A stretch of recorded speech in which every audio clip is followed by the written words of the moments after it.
అందరూ కూర్చోవాలమ్మా. Please SIT down. వేదిక పైన అందరూ కూర్చుంటే కొద్దిగా మీరందరూ పక్కకు వచ్చేయాలి, అందరూ కూర్చోవాలి. ఆహ్వానితులు కాని వారు వేదిక నర్సరీ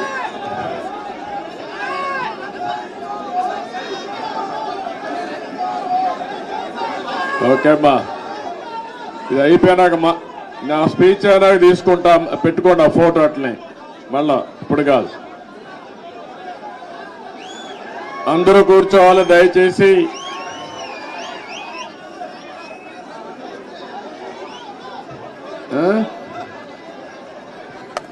రమ్మని చెప్పండి. రామనాథం గారు, బక్కన్ గారు, ఈ వేదిక మీద ఆహ్వానితులు కాని వారు దిగవలసిందిగా విజ్ఞప్తి చేస్తున్నాను.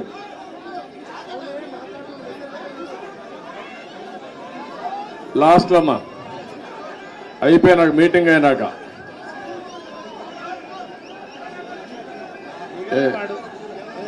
రాగలుగుతారా లేదా? నర్సిరెడ్డి రాలేకపోతే నేను మాట్లాడతాను. ఓకే,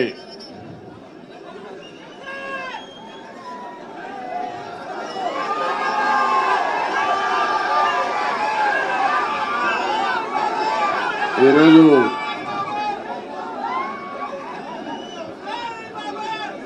మొట్టమొదటిసారిగా 4వ ముఖ్యమంత్రిగా ప్రమాణ స్వీకారం చేసిన తర్వాత హైదరాబాద్కు వచ్చాను. ఎన్టీఆర్ ట్రస్ట్ బిల్డింగ్కి వచ్చాను. నా ఆత్మీయులందరినీ ఒకసారి కలిసి అభినందనలు తెలియజేయాలి, కృతజ్ఞతలు తెలియజేయాలి అనే ఉద్దేశం దగ్గరకు వచ్చినప్పుడు మీరు చూపించే అభిమానం చూస్తా ఉంటే నాకెంతో ఆనందం, నాకొక ఉత్సాహాన్ని కూడా మిమ్మల్ని చూస్తా ఉంటే ఇంకా ఎక్కువ చేయాలనే ఉత్సాహం వస్తా ఉంది. వేదిక పైన, వేదిక ముందర ఉన్నటువంటి నాకు ప్రాణ సమానమైన తెలుగుదేశం పార్టీ కుటుంబ సభ్యులందరికీ పేరు పేరున మనస్ఫూర్తిగా నమస్కారాలు, అభినందనలు. ఈరోజు ఇక్కడ మొన్న ఎలక్షన్ లో కూడా మనం పోటీ చేయలేదు, కానీ కార్యకర్తలు చూస్తే ఎక్కడి నుంచి వచ్చారో నాకు తెలియదు, కానీ ఇంత పెద్ద ఎత్తున రాగలిగారంటే అది తెలుగుదేశం పార్టీ బలం. నేను వచ్చింది మీ అందరికి కూడా, మీరందరూ ప్రత్యక్షంగా పరోక్షంగా నా గెలుపు కోసం పనిచేశారు ఆంధ్రప్రదేశ్లో. అలాంటి మీ అందరికి కూడా ధన్యవాదాలు, కృతజ్ఞతలు.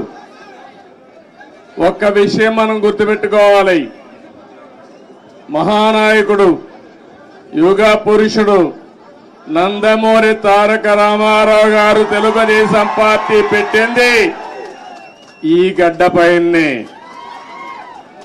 ఆ రోజు ఆయన ఆలోచించింది ఏదో రాజకీయాల కోసం రాలేదు, లేకుంటే రాజకీయాల్ని అధికారం కోసం వచ్చి ఉపయోగించుకోవని రాలేదు. తెలుగు జాతికి అన్యాయం జరిగింది, నా జాతిని కాపాడుకోవాలని ఏకైక లక్ష్యంతో ఎన్టీ రామారావు గారు వచ్చారు.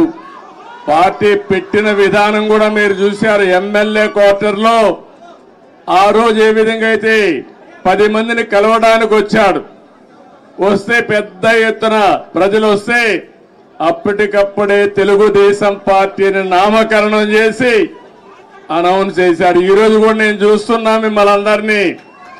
మిమ్మల్ని చూస్తా ఉంటే మళ్ళీ తెలంగాణ గడ్డ పైన తెలుగుదేశం పార్టీకి పూర్వ వైభవం వస్తుంది.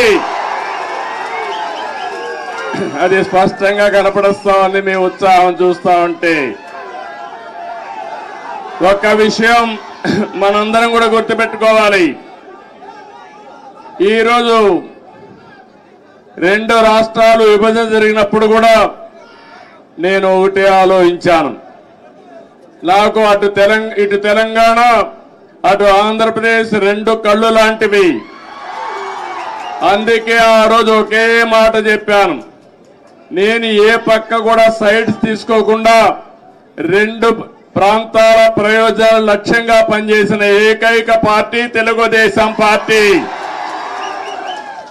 తెలుగు జాతి ఐకమత్యంగా ఉండాలని ఆ రోజు ఆలోచించా, ఈ రోజు ఆలోచిస్తున్నా. నా చివరి రక్తపు బొట్టున్నంత వరకు అదే ఆలోచిస్తాను. ఇంకో పక్కన మీరు ఒక విషయం గుర్తుపెట్టుకోవాలి. తెలుగు జాతికి ఒక గౌరవం తెచ్చిన వ్యక్తి ఎన్టీ రామారావు గారు. అంత మునుపు తెలుగు వాళ్ళందరినీ మదరాసి అని పిలుస్తా ఉంటే, కాదు తెలుగు జాతి ఒకటి ఉందని ప్రపంచానికి చాటి చెప్పిన ఏకైక నాయకుడు నందమూరి తారక రామారావు గారు. తెలుగు వారికి ఆత్మ గౌరవాన్ని తెచ్చిన నాయకుడు ఎన్టీ రామారావు. అనేక సమస్యలు తీసుకొచ్చాడు, ఒకటి రెండు కాదు. ఒకప్పుడు తెలంగాణలో అయితే కరణం మున్సబులు పటేల్ పట్వారీ విధానం భయంకరంగా ఉంటే రద్దు చేసిన తర్వాత ఈ ప్రాంత ప్రజానీకం మాకు స్వాతంత్రం వచ్చిందని పండగ చేసుకున్న సందర్భం అది. ఈరోజు తెలుగు రాష్ట్రాల్లో బ్రహ్మాండంగా వెనుకబడిన వర్గాల ముందుకు వచ్చారంటే అది ఎన్టీ రామారావు గారు చూపించిన చొరవ, ఆయన తీసుకున్న చర్యలేనని చెప్పి నేను మీకు తెలియజేస్తున్నా. అనేక పరిపాలనా సంస్కరణలు తీసుకొచ్చారు. మొట్టమొదటిసారిగా దేశంలోనే సంక్షేమానికి నాంది పలికిన ఏకైక నాయకుడు నందమూరి తారక రామారావు గారు అని చెప్పి కూడా నేను మీకు తెలియజేస్తున్నా.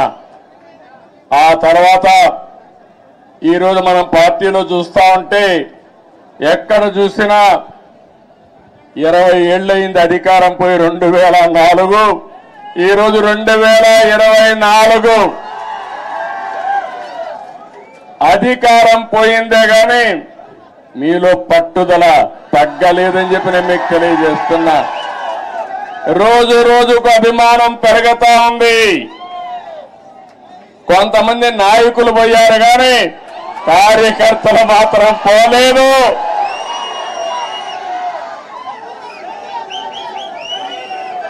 తెలుగు జాతి ఉన్నంత వరకు తెలుగుదేశం పార్టీ జెండా రెపరెపలాడుతుంది. ఇది ఎవ్వరు కూడా తుడిచి పెట్టలేరు. ఏ విధంగా అయితే నందమూరి తారక రామారావు గారు తెలుగు జాతి ఉన్నంత వరకు తెలుగు వారి గుండెల్లో ఉంటారో, అదే విధంగా తెలుగు జాతి ఉన్నంత వరకు పసుపు జెండా ఎగరతానే ఉంటుంది. అయితే ఈ సందర్భంగా మనం కొన్ని విషయాలు కూడా మాట్లాడుకోవాల్సిన అవసరం ఉంది. ఈరోజు మనం చూస్తే తెలుగు జాతి కూడా అనేక సంక్షోభాలు ఎదుర్కొంది. నేను కూడా తెలుగుదేశం పార్టీ నాయకులు కార్యకర్తలు కూడా అనేక సంక్షోభాలు ఎదుర్కొన్నాం. కానీ ప్రతి ఒక్క సంక్షోభాన్ని ఒక అవకాశంగా మలుచుకుని తిరుగులేని శక్తిగా తెలుగుదేశం పార్టీ ఎదుగుతూనే వచ్చింది. భవిష్యత్తులో కూడా ముందుకు పోతాదని చెప్పి నేను మీకు తెలియజేస్తున్నా. నన్ను జైల్లో పెట్టారు ఏ కారణం లేకుండా. కానీ ఆ రోజు హైదరాబాద్ లో మీరు చూపించిన చొరవ నా జీవితంలో ఎప్పుడూ మర్చిపోలేను. ఇప్పుడు సెంటర్ లో గాని అదే మాదిరిగా గచ్చిబౌలిలో మీటింగ్ పెడితే రెచ్చిపోయిన ఉత్సాహంతో నాయకులు లేకపోయినా మేమే నాయకులని చెప్పి లక్షల మంది వచ్చారంటే అది నా జీవితంలో ఎప్పుడూ మర్చిపో. జైల్లో ఉండి చూసి నేను చేసిన పనికి, నేను చేసిన అభివృద్ధి గుర్తుపెట్టుకుని నాకు సంఘీభావాన్ని తెలియజేశారంటే ఆ రోజే నేను అనుకున్నా నా జన్మ చరితార్థకమని.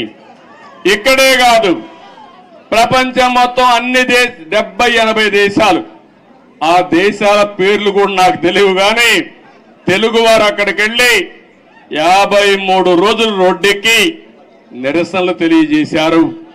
ఇది మరిచిపోలేని అనుభవం అని చెప్పి నేను మీకు తెలియజేస్తున్నా.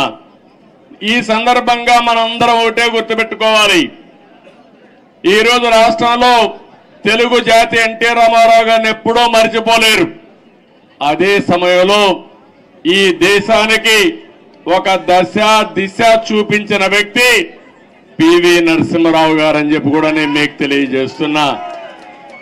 ఆర్థిక సంస్కరణలు 1991లో పివి నరసింహారావు గారు మొట్టమొదటిసారిగా అమలు చేశారు.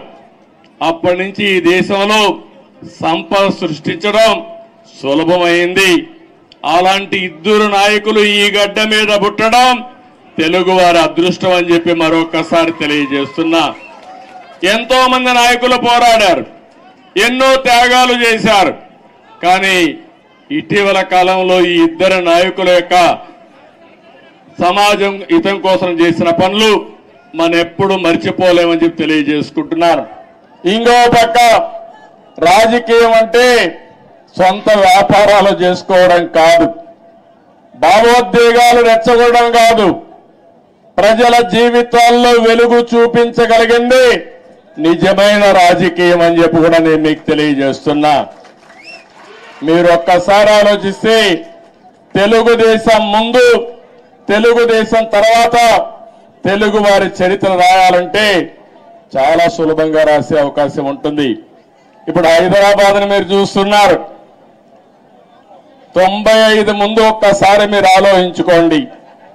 జూబ్లీ హిల్స్ ఇదే డెడ్ ఎండ్. ఇప్పుడు చాలా మంది మిత్రులు, పత్రికా విలేకరులు వచ్చారు. వీళ్ళందరూ కూడా ఎంతో ఉత్సాహంగా నాకు స్వాగతం పలికారు. ఆ రోజుటి నుంచి ఈ రోజుటి నుంచి ప్రత్యక్ష సాక్షులు రాయడానికి పత్రికా విలేకరులందరూ. ఆ రోజు నేను ఒకటే ఆలోచించాను, తెలుగు వాడికి సత్తా ఉంది, అభివృద్ధి చేసి చూపిస్తామని మొట్టమొదటిసారిగా హైటెక్ సిటీతో ప్రారంభించి, నిన్న కూడా ఫ్లైట్ లో వస్తా ఉంటే చూశాను హైటెక్ సిటీని. ఎంత ఆనందం కలిగిందంటే, ఒక్క హైటెక్ సిటీతో ప్రారంభించిన అభివృద్ధి ఈరోజు తెలంగాణ, హైదరాబాద్ భారతదేశంలో నెంబర్ 1 అయిందంటే అది తెలుగుదేశం పార్టీ ఆ రోజు చేసిన కృషి, చూపించిన చొరవ. ఏ రాజకీయ నాయకుడికైనా, ఏ పార్టీకైనా దీనికంటే కూడా ఏ తృప్తి ఉండదని చెప్పి నేను మీకు తెలియజేస్తున్నా. ఆ రోజు చాలా మంది అన్నారు ఔటర్ రింగ్ రోడ్డు 8 లేనేస్తానన్నాను. ఇప్పుడు మీరందరూ కూడా మర్చిపోవచ్చు, కొంతమంది గుర్తుండకపోవచ్చు, కానీ నా మనస్సాక్షిగా ఆలోచించినప్పుడు నేను చేసిన పని నా మనసుకు ఆహ్లాదం ఇస్తుంది, ఆనందాన్ని ఇస్తుంది, తృప్తిని ఇస్తుంది అని చెప్పి కూడా నేను మీకు తెలియజేస్తున్నా. ఒక ఎయిర్పోర్ట్ కానీ ఇవన్నీ కూడా ఆ రోజు దూరదృష్టితో ఆలోచించి మనం చేశాం. నాలెడ్జ్ ఎకానమీకి నాంది పలికాం. చాలా మంది నాలెడ్జ్ ఎకానమీ అంటే ఎక్కడన్నారు, దానికి చిరునామాగా హైదరాబాద్ తయారు చేసిన ఘనత, ప్రారంభించిన ఘనత తెలుగుదేశం పార్టీది. అదే సమయంలో ఆ తర్వాత వచ్చిన అన్ని రాజకీయ పార్టీలను అభినందిస్తున్నా. కాంగ్రెస్ పార్టీని ఆ తర్వాత 10 ఏళ్లున్నారు, 3 ముఖ్యమంత్రులు వచ్చారు, ఎవరు కూడా చెడగొట్టల. తర్వాత టీఆర్ఎస్ వచ్చింది, 10 ఏళ్లున్నారు, వాళ్ళు కూడా చెడగొట్టల. ఇప్పుడు మళ్ళా కాంగ్రెస్ వచ్చింది, రేవంత్ రెడ్డి గారు ముఖ్యమంత్రి అయ్యారు, మళ్ళా అభివృద్ధిని ముందుకు తీసుకుపోతున్నారు. అందుకే నేను నిన్న కూడా నేను ముఖ్యమంత్రి అవుతానే నేనే లెటర్ రాశాను రేవంత్ రెడ్డి గారికి, గౌరవ ముఖ్యమంత్రి గారికి. 2 రాష్ట్రాల మధ్య కొన్ని సమస్యలు ఉన్నాయి, ఈ సమస్యల్ని పరిష్కారం చేద్దాం, నేను వచ్చి మిమ్మల్ని కలుస్తానని నేనే చొరవ తీసుకున్నాను. దానికి తెలంగాణ ముఖ్యమంత్రి సానుకూలంగా స్పందించారు. అందుకు ఈ సభ ద్వారా కూడా మనస్ఫూర్తిగా ధన్యవాదాలు తెలియజేస్తున్నాను. తెలుగు జాతి ఒకటి, అన్నదమ్ములు విడిపోతాం. విడిపోతే చిన్న చిన్న సమస్యలు వస్తాయి, భావోద్వేగాలు ఉంటాయి. కానీ అది శాశ్వతంగా ఉండకూడదు. ఎప్పుడైనా అన్నదమ్ములు విడిపోయినా బయట వాళ్ళు మన మీదకి వస్తే మన ఇద్దరం ఒకటేనని చెప్పి నిరూపిస్తామనా కాదా అని మిమ్మల్ని అడుగుతున్నా. ఆ ఐకమత్యం ఇక్కడ ఉండాల్సిన అవసరం ఉంది. మన జాతి ఒకటే, తెలుగు జాతి. మనం మాట్లాడే భాష ఒకటే, తెలుగు భాష. భాషను కాపాడుకోవాలి, జాతి ప్రయోజనాలు పరిరక్షించుకోవాలి. రెండు రాష్ట్రాలు కూడా బాగుపడాలి, ముందుకెళ్ళాలి. అదే తెలుగుదేశం పార్టీ ధ్యేయం కూడా. అవునా కాదా మీరే ఆలోచించుకోవాల్సిన అవసరం ఉంది. ఇంకొక పక్కన మీరు ఒకసారి చూస్తే రెండు రాష్ట్రాలు విడిపోయిన తర్వాత, అన్నాదమ్ములు విడిపోయిన తర్వాత ఎవరి కుంపటి వాళ్ళదే. కష్టపడితే సుఖపడతారు, ఎక్కువ సంపాదించుకుంటే ఆనందంగా ఉంటారు. అయితే అదే సమయంలో ఏదైనా కలిసి పనిచేస్తే ఒక న్యూ ఎనర్జీ కూడా వస్తుంది. ఇద్దరు ఐకమత్యంగా ఉంటే ఐకమత్యం చాలా బలాన్ని ఇస్తుంది.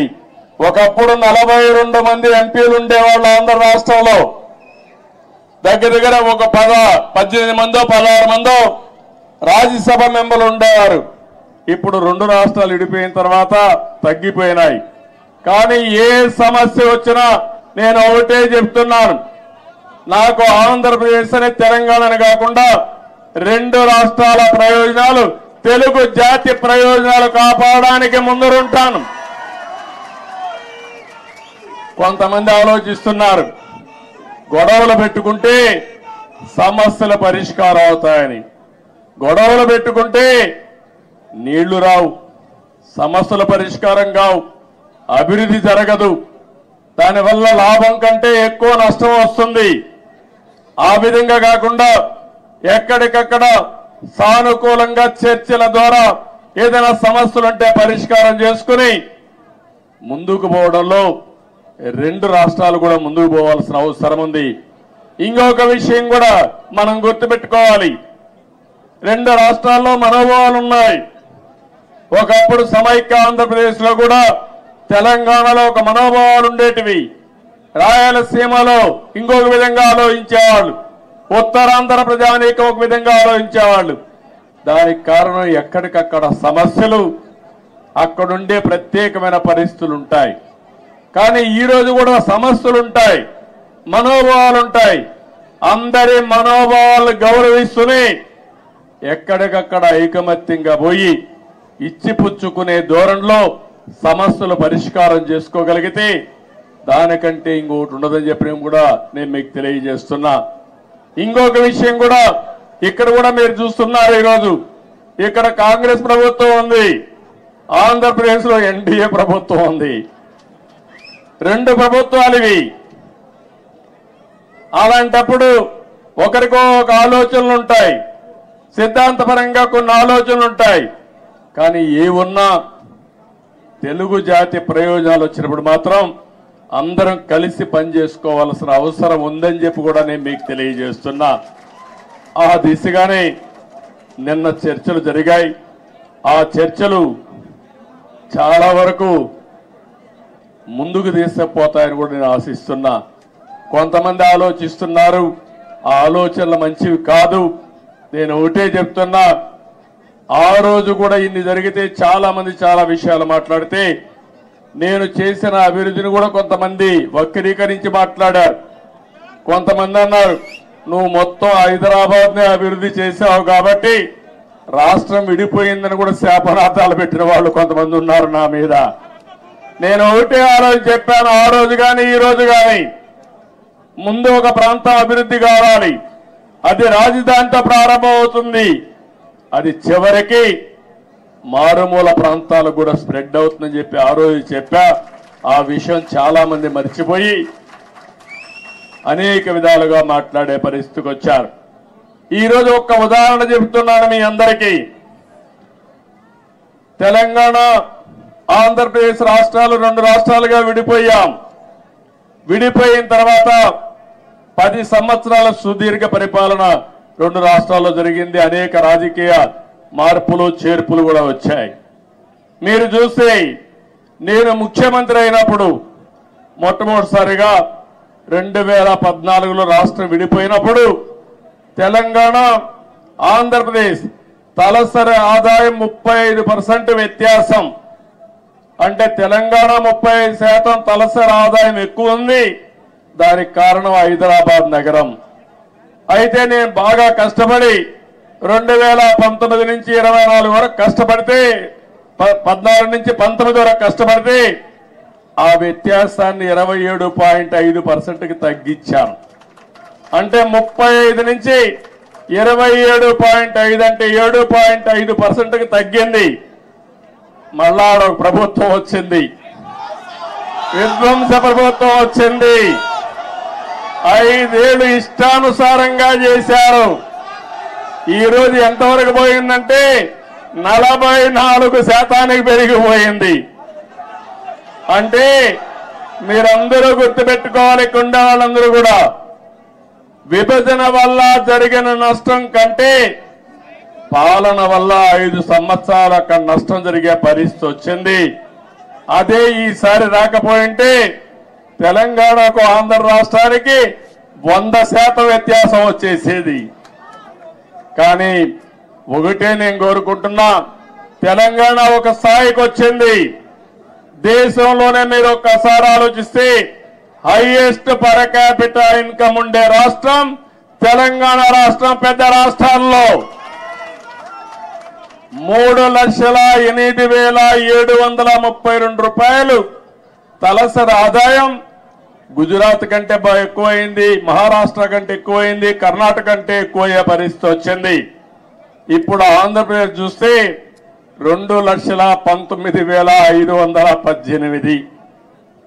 ఏదైతే ఈరోజు నేను ఒకటే ఆశిస్తున్నాను, తెలంగాణ ఒక మంచి బేస్ వచ్చింది.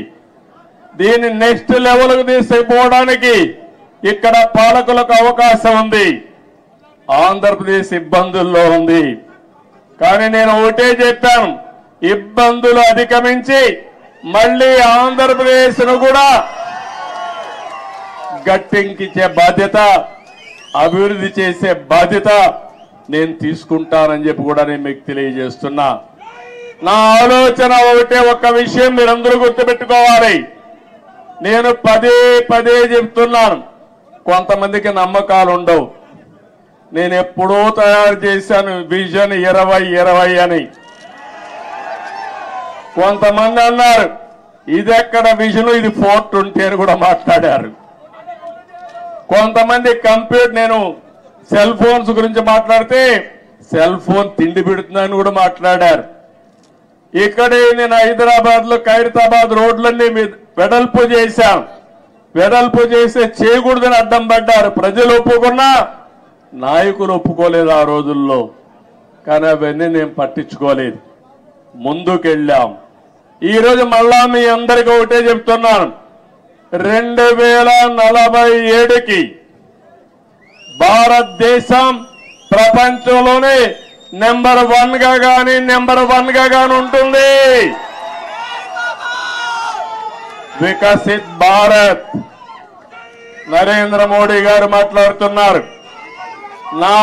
నేను ఆలోచించేది, ఈ వికసిత్ భారత్ లో నెంబర్ 1 కమ్యూనిటీ ఏదంటే తెలంగాణ ఆంధ్ర రాష్ట్రంలో ఉండే తెలుగు జాతి ఉండాలి. ప్రపంచంలో భారతీయులు నెంబర్ 1 గా ఉంటారు. అందులో 35% తెలుగు వాడు ఉండాలని నేను ఆలోచిస్తున్నా. ఒకప్పుడు చాలా మంది అన్నారు ఎట్ట సాధ్యం అన్నారు. హైటెక్ సిటీ కట్టినప్పుడు కంప్యూటర్ తిండి పెడుతుందని మాట్లాడిన వాళ్ళు ఇప్పుడు వాళ్ళకి తిండి కూడా వాళ్ళ పిల్లలు నేను పెట్టిన ఐటీ ద్వారా సంపాదించిన డబ్బుల ద్వారానే పెడుతున్నారు. అందుకని ఈరోజు నేను మిమ్మల్ని కోరేది, నిన్నే మీరు చూశారు, నేను ఎప్పుడు కూడా తెలుగు వారిని ఒక గ్లోబల్ సిటిజన్స్ గా తయారు చేయాలనుకున్నాను. ఆ రోజు ఇక్కడ హైదరాబాద్ లో పనిచేస్తా ఉంటే పనిచేసే రోజుల్లో నేను చెప్పేవాడిని, మీరు జాబ్ వర్క్ చేస్తున్నారు, అమెరికాలో డేటా పంపిస్తే డేటా ఎంట్రీ చేయడానికి పరిమితం అవుతున్నారు. ఒక్కొక్కసారి అమెరికాలో వేరే దేశాల్లో ఇంగ్లీష్ మాట్లాడే విధానం మన వాళ్ళకి అర్థమయ్యేది కాదు, మన వాళ్ళు ఇంగ్లీష్ చెప్తే వాళ్ళకి అర్థమయ్యేది కాదు. అప్పుడే బ్రిటన్ నుంచి లెక్చరర్స్ తీసుకొచ్చి ప్రత్యేకమైన ట్రైనింగ్ ఇప్పించి ప్రొనౌన్సియేషన్ ఇవన్నీ నేర్పించారంటే అది నాకున్న పట్టుదల ఆ రోజుట్లోనే. అక్కడి నుంచి ఒక మాట చెప్పాను, మీరు ఉద్యోగం చేస్తున్న, ఇప్పుడు జాబ్ వర్క్ చేస్తున్నారు, అది కాదు ప్రోడక్ట్లు తయారు చేయాలి, ఐటీలు ఆ రోజు చెప్పాను. అప్పుడు ఆ ఆలోచన కొద్దిగా వచ్చారు. ఇంకో పక్క నేను ఒక మాట చెప్పాను, మీరు ఉద్యోగాలు చేయడం కాదు, మీరు ఉద్యోగాలు ఇచ్చే పరిస్థితి రావాలని చెప్పాను. ఈరోజు తెలుగు జాతి ఉద్యోగ కల్పన, ఉద్యోగాలు ఇచ్చే పరిస్థితి ఉంది. ఇక్కడే కాదు, ప్రపంచం మొత్తం కూడా కంపెనీలు పెట్టి ఉద్యోగాలు ఇస్తున్నారు. అందుకని ఆ రోజు నేను చెప్పింది గ్లోబల్ సిటిజన్స్ గా ఉండాలని చెప్పాను. ఈ రోజు చెప్తున్నాను, తెలుగు జాతి గ్లోబల్ లీడర్స్ గా ఉండాలి, అన్ని రంగాల్లో మీరు నెంబర్ 1 గా ఉండాలి. కార్పొరేట్ గవర్నెన్స్ లో అదే మరిగా పబ్లిక్ గవర్నెన్స్ లో కూడా నెంబర్ 1 గా ఉండాలి. నిన్న మీరు చూశారు, మొన్నటి వరకు బ్రిటన్ పరిపాలించినటువంటి వ్యక్తి మన దేశీయుడే, సునాయక్ ఉన్నాడు ఆయన. ఇప్పుడు ఆయన ఓడిపోయాడు ఆ పార్టీలో, కానీ 25 మంది పార్లమెంట్ మెంబర్లు భారతీయ సంతతి అంటే ఇండియన్స్ అయ్యారంటే అది ఇండియన్స్ యొక్క శక్తి, సామర్థ్యం అని మీ అందరికీ విజ్ఞప్తి చేస్తున్నా. ఇలాంటివన్నీ జరుగుతుంటే నా ఆలోచన ఒకటే, మనమందరికీ తెలివితేటలున్నాయి. ప్రపంచంలో అందరికంటే కూడా ఆమోదయోగ్యమైన వ్యక్తులు భారతీయులు, అందులో అగ్రస్థానంలో ఉండే వ్యక్తులు తెలుగు జాతి. ఇది మనం అందరం కూడా, అందుకే నేను చెప్తున్నా, సేవ ఒకప్పుడు 75 సంవత్సరాలకు ముందు బ్రిటిష్ వాళ్ళు వచ్చి మనల బారి పరిపాలించారు, వాణిజ్య కార్యక్రమాలకు వచ్చారు, వ్యాపార నిమిత్తం వచ్చారు, తర్వాత పాలకులుగా మారారు. మనకు అలాంటి ఆలోచనలు లేవు, కానీ ప్రపంచానికి సేవ చేసే అవకాశం భారతీయులకు ఉంది.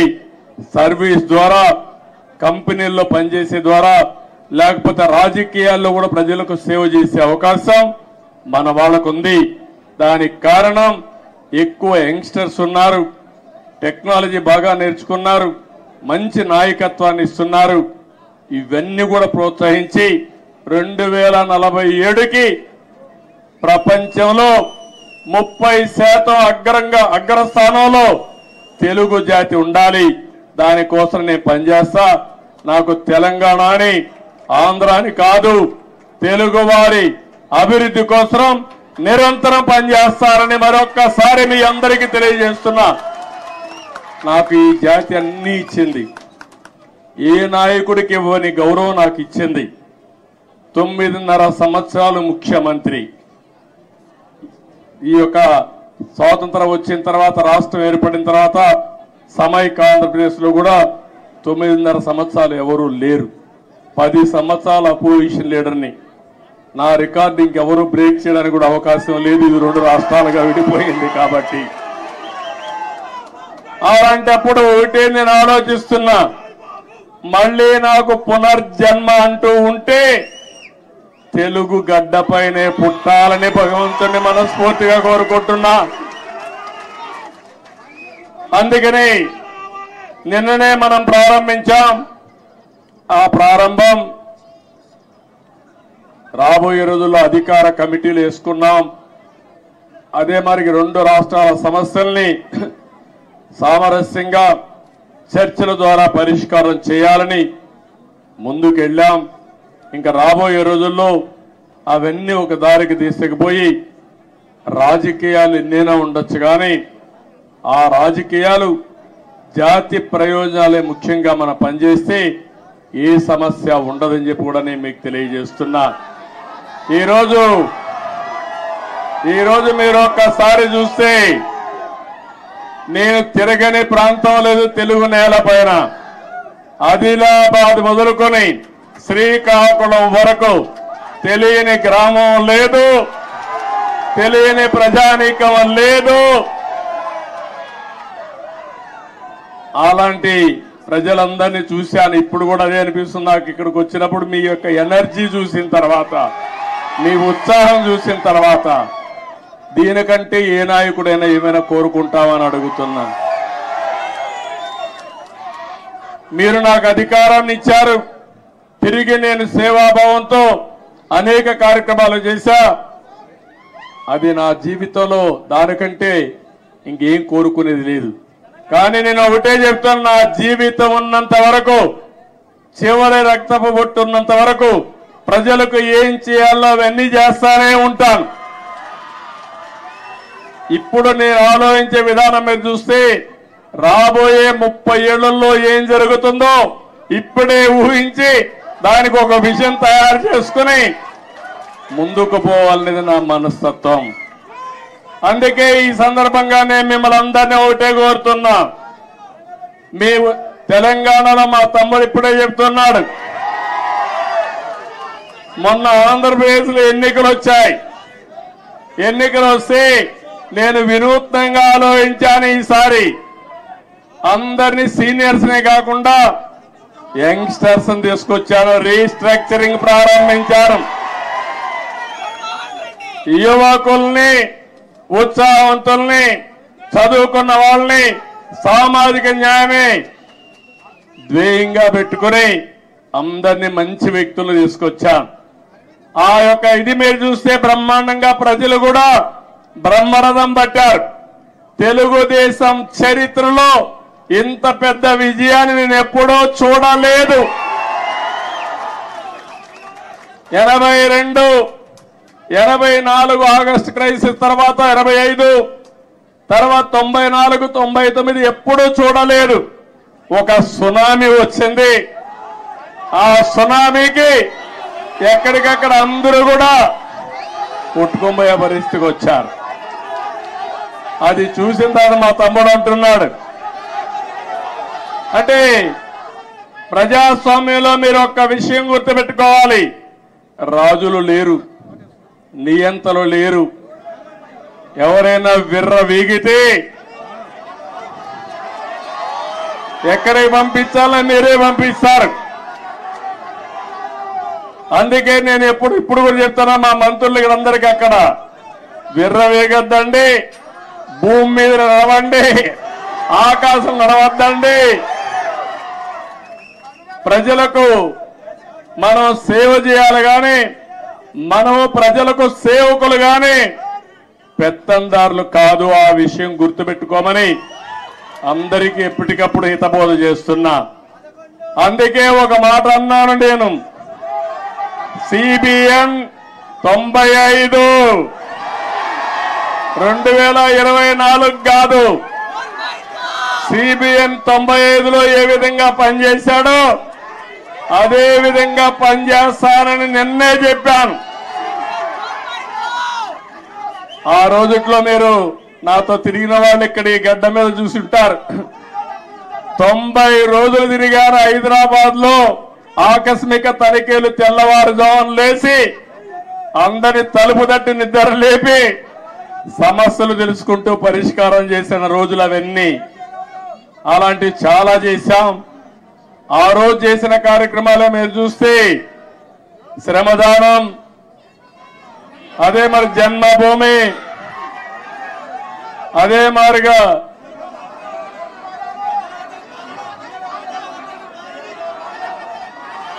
ఒకటి రెండు కాదు, నేను చేసిన ప్రోగ్రాలు మీరే ఎక్కువగా మాట్లాడుతున్నారు. ఆ రోజు పరిపాలన ఒక ఉద్యమ స్ఫూర్తితో తీసుకుపోయినా అవునా కాదా అని అడుగుతున్నా. కొత్త కొత్త ఆలోచనలు చేశాం. ఆ ఆలోచనల్ని ఎక్కడికక్కడ అమలు చేశాం. నన్ను అడిగారు, నేను సైబరాబాద్ అంటే కొంతమంది నన్ను ఎగతాళి చేశారు, ఏంటిది ఒక కొత్త విషయం మాట్లాడుతున్నామని.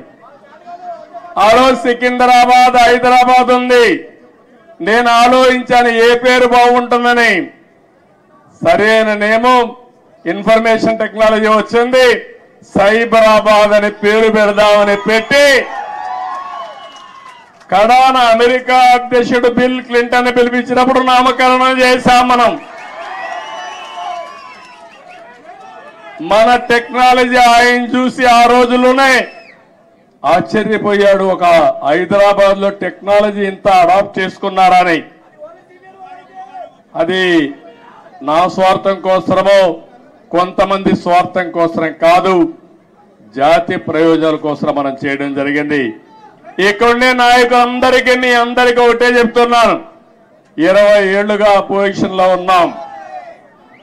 తెలంగాణలో కూడా తెలుగుదేశం పార్టీ ఉండాలనా లేదా అని మిమ్మల్ని అడుగుతున్నా.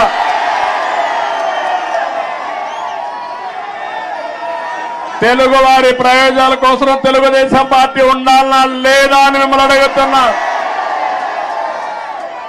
తెలంగాణ గడ్డ పైన పుట్టిన పార్టీ ఉండాలనా లేదా అని అడుగుతున్నా. తప్పకుండా ఇక్కడ పార్టీ కోసం పనిచేసిన కార్యకర్తలు ఉన్నారు. తొందరలోనే పార్టీని రీస్ట్రక్చరింగ్ చేస్తాం. మళ్ళా యువకుల్ని ప్రోత్సహిస్తా, యువ రక్తాన్ని ఎక్కిస్తాం, చదువుకున్న వ్యక్తులందరినీ కూడా తీసుకొస్తాం. నేను ముందే విధంగా అయితే ఆలోచించానో ఇప్పుడు టెక్నాలజీ కూడా వచ్చింది కాబట్టి ఆంధ్రప్రదేశ్ ఒక విధానం, తెలంగాణ ఇంకొక విధానంతో ఆలోచించి ప్రత్యేకమైన శ్రద్ధ పెట్టి ఒక మంచి పార్టీని అభివృద్ధి చేద్దాం. ఇక్కడ తెలుగుదేశం పార్టీకి ఒక ప్రత్యేకత ఉంది. అధికారం ఉన్నా ప్రతిపక్షంలో ఉన్నా ఎప్పుడూ ప్రజాపక్షంలోనే మనం ఉంటాం. ఈరోజు ఎన్టీఆర్ రామారావు ఎన్టీఆర్ ట్రస్ట్ బిల్డింగ్ ఇది. మీరు పక్కన చూస్తే బ్లడ్ బ్యాంక్ ఉంది. భువనేశ్వరి గారి నాయకత్వంలో స్కూల్స్ పెట్టాం. ఆ రోజు నేను పెట్టిన తర్వాత, నేను రాజకీయాల్లో యాక్టివ్ అయిన తర్వాత ఆ మేనేజ్మెంట్ ని ఆవిడ చూస్తా ఉంది. ఇంకో పక్క బసవతారకం క్యాన్సర్ హాస్పిటల్ ఈ రోడ్లోనే ఉంది. అది మన నాయకుడి కళ. ఆ రోజు ఆయన ఆలోచించాడు, ఎవరైతే మా అత్తగారు క్యాన్సర్ తో చనిపోతే ఇంకొకరి మారిగా చనిపోకూడదని ఆలోచించి క్యాన్సర్ హాస్పిటల్ ప్రారంభించాడు. చేయాలని ఆలోచన వచ్చింది. తర్వాత నేను ముఖ్యమంత్రి అయిన తర్వాత దాన్ని అభివృద్ధి చేశాను. ఇప్పుడు బాలకృష్ణ గారి ఆధ్వర్యంలో బసవతారకం క్యాన్సర్ హాస్పిటల్ ఈ ప్రాంతంలో ఎనలేని సేవలు అందిస్తున్నారు. ఒక ఇన్స్టిట్యూషన్ పెడితే ఎప్పుడు కూడా మీరు ఒక్కసారి గుర్తుపెట్టుకోండి, తెలుగుదేశం పార్టీ ఒకే ఆలోచన. ఆ ఆలోచన ఏ విధంగానైనా సరే ప్రజలకు సేవ చేయాలన్న ఆలోచన తప్ప పెత్తనం చేయాలని కాదనే విషయం మరొక్కసారి మీ అందరికీ గుర్తు చేస్తున్నా. అది ట్రస్ట్ కావచ్చు, రాజకీయ పార్టీ కావచ్చు, ఇవన్నీ కూడా ఆలోచిస్తాం. నేను కూడా పార్టీని రీస్ట్రక్చరింగ్ చేస్తాం. యువకుల్ని ప్రోత్సహిస్తా, ఉత్సాహవంతుల్ని గౌరవిస్తా. మళ్ళీ ఇప్పుడు నేనేసే ఫౌండేషన్ ఒక 30-40 సంవత్సరాల వరకు పనిచేసే సమర్థమైన నాయకత్వాన్ని తయారు చేసుకుందాం. పార్టీని ముందుకు తీసుకుపోదాం. ఈ సందర్భంలో మీరు చూశారు, ఆంధ్రప్రదేశ్ రాష్ట్రంలో కూడా నేను ఎన్ని ఇబ్బందులున్నా పవన్ కళ్యాణ్ గారు కూడా ముందుకొచ్చి ప్రభుత్వం వ్యతిరేక ఓటు చీలకూడదు, అందరం కలిసి ఒకటిగా ఉందామని నాంది పలికి నేను జైల్లో ఉన్నప్పుడు బేషరత్తుగా వచ్చి తెలుగుదేశం పార్టీతో పొత్తు పెట్టుకుంటామని చెప్పి పొత్తు పెట్టుకున్న వ్యక్తి పవన్ కళ్యాణ్ గారు అని చెప్పి కూడా నేను మీకు తెలియజేస్తున్నా. ఆ తర్వాత బీజేపీ కూడా ముందుకొచ్చి ముగ్గురం కలవాలి, ఆ రాష్ట్రాన్ని పునర్నిర్మాణం చేయాలని చెప్పి ఆలోచించాం. ఇవన్నీ కలయికలు బాగా పనిచేశాయి. అన్నింటికంటే యువగళం బాగా క్లిక్ అయింది. నిజం గెలవాలి కూడా బాగా మహిళల్లోకి వెళ్ళింది. ఒకటి కాదు, అన్ని కార్యక్రమాలు కూడా 1 by 1 బ్రహ్మాండంగా పనిచేశాయి.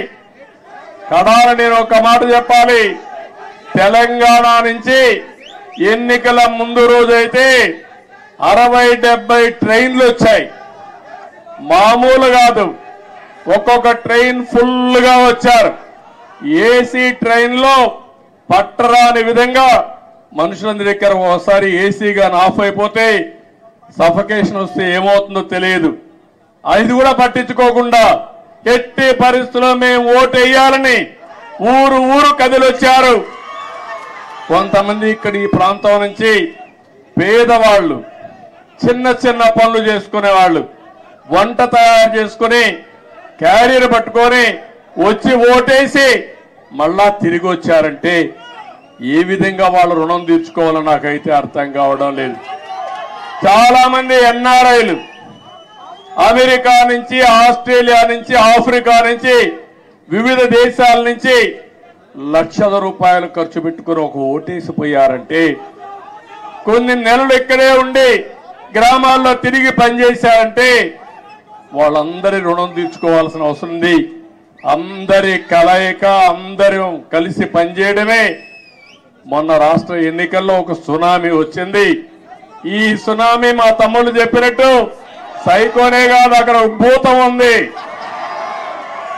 నేను ఎవరిని రమ్మని అడిగితే వాళ్ళు అంటున్నారు, మీరు బాగానే ఉంది, మీ మీద మాకు నమ్మకం ఉంది, మీకు ట్రాక్ రికార్డు ఉంది, కానీ మీ రాష్ట్రంలో ఒక భూతం ఉంది. ఒకవేళ వస్తే మళ్ళీ మీ ప్రజలు ఎప్పుడైనా ఆలోచిస్తే మళ్ళా ఆ భూతం ముందుకు వస్తే మేమేమవుతామని అడిగే పరిస్థితికి వస్తున్నారు. నేను చెప్పాను, ఆ భూతాన్ని పూర్తిగా భూస్థాపితం చేసే బాధ్యత తీసుకుంటాం. రాష్ట్ర ప్రయోజనాలే ధ్యేయంగా పనిచేస్తాం. ఆ రాష్ట్రంలో మీరు చూస్తే రాజకీయాల్లో అర్హత లేని వ్యక్తులు రాజకీయాల్లోకి వస్తే ఏం జరుగుతుందో దానికి నిదర్శనం మొన్న 5 సంవత్సరాలు. ఇప్పుడు నేను నిరూపించాల్సింది, రాజకీయాల్లో ఎలాంటి వ్యక్తులు మంచి వాళ్ళు ఉంటే ఏం జరుగుతుందో అది నిరూపించే సమయం వచ్చిందని చెప్పి కూడా నేను మీకు తెలియజేస్తున్నా. ఎక్స్పెక్టేషన్స్ ఎక్కువగా ఉన్నాయి. ఆకాశంలో చాలా మంది ఈ రోజే అయిపోవాలని కూడా ఆలోచిస్తున్నారు. కానీ అక్కడ ఖజానా చూస్తే ఖాళీ అయిపోయింది. పనిచేసే వ్యక్తులు కూడా లేరు. అన్ని సమస్యల సుడిగుండంలో ఉన్నాం. పర్వాలేదు, భగవంతుడు ఎప్పుడు నాకు ఒక ధైర్యాన్ని ఇస్తాడు.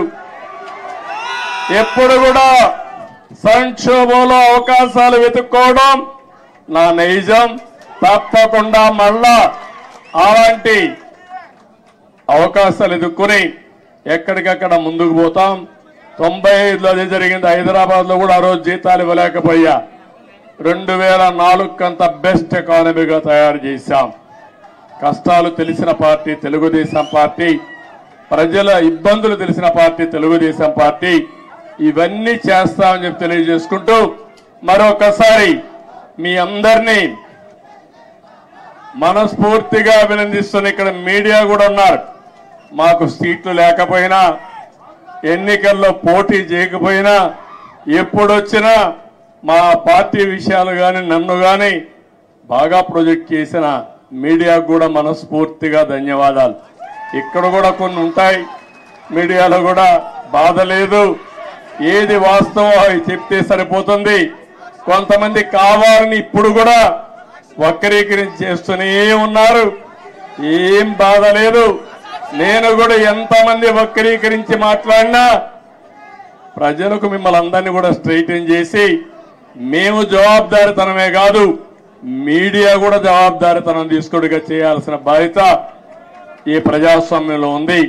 అది కూడా చేద్దామని చెప్పి తెలియజేసుకుంటూ మరొకసారి మీ అందరూ ఒక్కొక్కరే కలవాలనుకుంటారు కానీ సమయం లేదు, ఏమనుకోవద్దండి.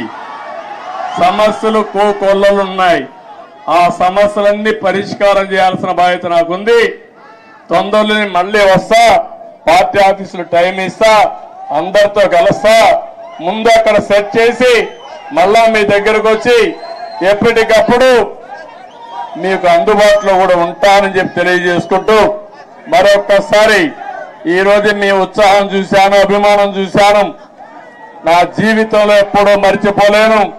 ఇవన్నీ ఒక్కొక్క నాయకుడికి ఒక్కొక్క సమయంలో మధుర స్మృతులుగా జ్ఞాపకం ఉంటాయి. నేను ఎవరిని ఈరోజు రమ్మని కూడా పిలవలేదు, కానీ ఈ పార్టీకి ఇక్కడికి వచ్చి 10 మందికి ధన్యవాదాలు తెలియచేయాలనే ఉద్దేశంతో వచ్చా. ఆ సందర్భంగా ఇంత పెద్ద ఎత్తున వచ్చారు.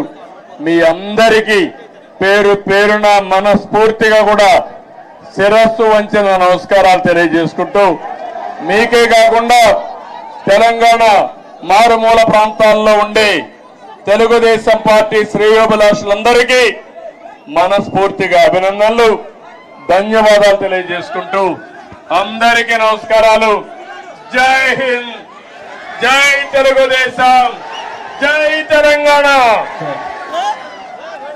తెలుగుదేశం పార్టీకి చంద్రబాబు నాయుడుతో దూరం చేయాలని కొన్ని పార్టీలు ప్రయత్నం చేసిన గుండె నిండా బాబు గారితో 20 సంవత్సరాలు మమేకమై ఉన్న ప్రతి కార్యకర్త గుండెల్లో ఉన్న మీకు ఎప్పటికీ ఈ గడ్డ రుణపడి ఉంటుందని విజ్ఞప్తి చేస్తూ ఇప్పుడు